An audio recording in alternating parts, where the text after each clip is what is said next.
প্রশ্নবিচিত্রা class 11 স্থিতিবিজ্ঞান অধ্যায়ের question number 7।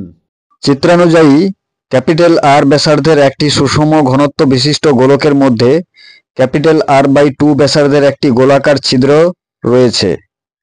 কেন্দ্রবিন্দু ও থেকে ভরকেন্দ্রের দূরত্ব হবে option A R/4, option B R/14, option C R/7, option D কোনোটিই নয়।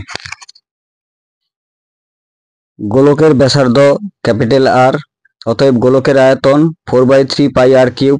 ধরি গোলকের ভর ক্যাপিটাল এম, অতএব একক আয়তনে ভর অর্থাৎ ঘনত্ব রো সমান ক্যাপিটাল M/4/3πr³।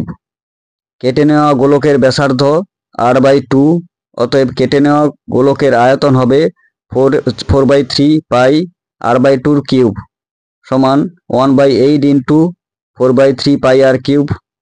অতএব কেটে নেওয়া গোলকের ভর হবে m সমান M/4/3πr³ × 1/8 4/3πr³ সমান M/8।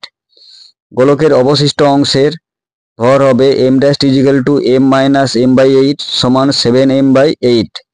গোলকের ভরকেন্দ্র জি বিন্দুতে, কেটে নেওয়া গোলকের ভরকেন্দ্র G' বিন্দুতে এবং অবশিষ্ট অংশের ভরকেন্দ্র ধরি G" বিন্দুতে অবস্থিত। জি বিন্দুর সাপেক্ষে ভ্রামক নিয়ে পাই 7m/8 × G" m/8 × G বা 7G G'. অতএব G" G'/7। G' সমান R/2 বসিয়ে পাই G" R/14। সঠিক উত্তরটি হবে অপশান বি।